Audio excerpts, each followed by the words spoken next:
Figlio, as well as anyone tied to Superior Court 6, are currently under investigation by the FBI for a money ring that the nasty judge has been caught ordering cases to his personal friends like Anthony Baradi, Caps Mary, as well as other facilities that the judge gets money back from them, making the judge rich off Mary's falsified requests. Matthew's wife had worked as a server at a 4-star restaurant called the Boathouse. She coincidentally had met former employees as well as a manager who worked at Growing Kids while the child's mother worked there. They would tell Matthew's wife about the horrific times the mother worked there. They had the exact same stories that were on the letter sent to Matthew's house from the main manager of Growing Kids. The wife of Matthew had told the employees about what the child's mother had done thus far to Matthew. The former employees were not shocked in the least. Employees Alexa and Liz spoke up on Matthew's behalf, stating they would write letters about the child's mother's character, witnessing firsthand their threatening experience with her. Alexa was once a manager and Liz was an employee at Growing Kids. As we see here, there are 2 witness reports on the mother. One even states that she witnessed the mother yank on the oldest daughter's arm, causing her pain. Unfortunately, Liz states she had misspelled the child's name in the report, only remembering it started with an A. There are statements saying that the oldest child was confused and hesitant towards her mother, for the mother's behavior was unpredictable at times. Here we see a picture of the mother and grandfather who had tragically made Matthew's custody battle an utter and complete nightmare. Matthew was not able to find a picture of the grandmother. The mother's child lives in Elkhart County, where she lives in the same house as her father and mother.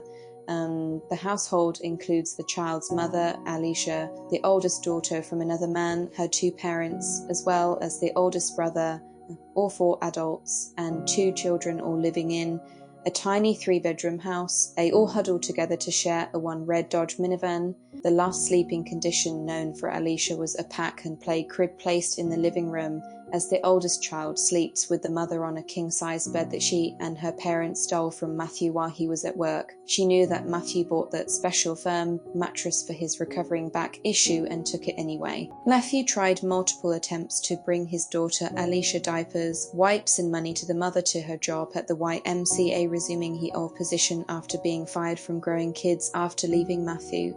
The mother would refuse anything and everything from Matthew, puzzling Matthew why she didn't want any money or supplies to help for the baby. The last time Matthew went to her job, he left the stuff at the front desk with a woman named Anne Sweet.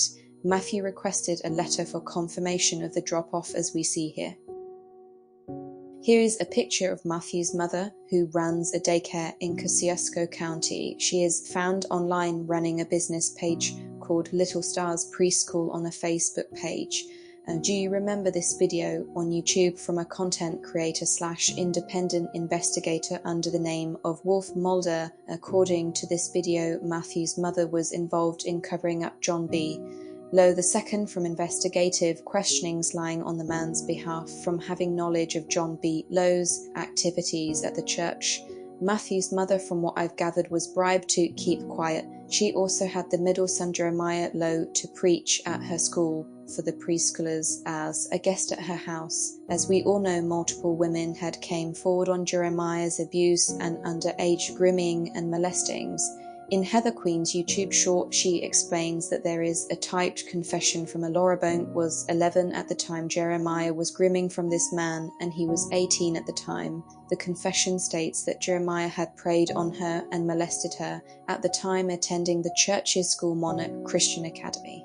Jeremiah's ex-wife Abby Plummer also made a video in Jeremiah's abuse, rubbing her nose in the dog's poop and pee as punishment for Abby because of the dog's doing, as well as throwing a laptop at Abby, skinning her nose. After finding out that this man was in Matthew's mother's house, I was in shock. According to Wolf Mulder's video states that she had worked for John B.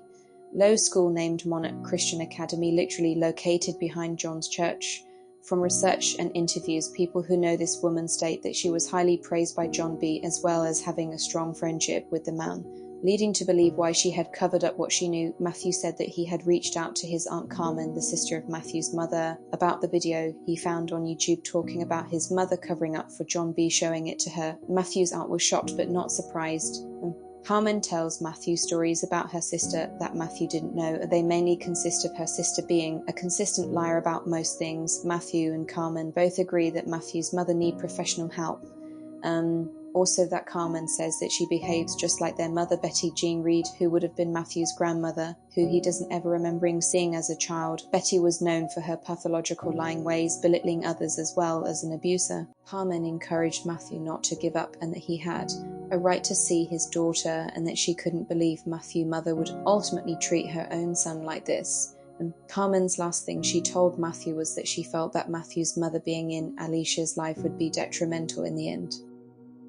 Matthew also reached out to his other aunt on his father's side. Matthew also tells his aunt that about the situation so far. His aunt also devastated to hear the news. Matthew's aunt, who wants to remain nameless, Matthew said specifically out of respect, told Matthew that she was held down and was sexually assaulted by Matthew's father when they were younger. Hearing this news, Matthew's heart sank and felt sick to his stomach, feeling ashamed of his father. Matthew's aunt also told Matthew about Matthew's mother when she was younger. She was a single mother with Matthew's half-brother's father named Jimmy. She left Jimmy and met Matthew's father when they were young adults. Together they both lived with Matthew's grandparents' house with Matthew's half-brother in their basement for many years before leaving permanently. Jimmy supposedly died from a diabetic issue after Matthew's mother left him.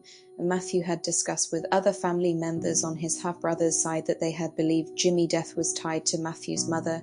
Matthew, now full of all kinds of information about his mother, had understood that this narcissistic character his mother had created was formed out of her own creation due to her insecure need to be on top. People are not born evil, they choose their path, maybe out of hurt, maybe out of insecurities, or possibly other reasons. Whatever made Matthew's mother such a disgusting, lying, no good, narcissistic, entitled evil witch, Matthew may never know, but vows to never become a person like she is. Matthew says that this is his moment to turn a new leaf over for his family and to make the Drudge name become a name of hope and prosperity. Matthew is looking forward to the day he will get to have a good and uninterrupted relationship with his daughter. He understands by putting this video out, these specific people may retaliate for the exposure. Matthew encourages others who have been hurt by the courts to speak up on your experience of injustice. Matthew's case is just one, and there are many others whose story needs to be told. It seems that mothers are the target for Superior 6 Court in Elkhart, but remember that there are good fathers who are struggling with the same bad people of this court system, and unfortunately their own flesh and blood as well. Thank you so much for listening to this video. Matthew knows that justice will always prevail over evil.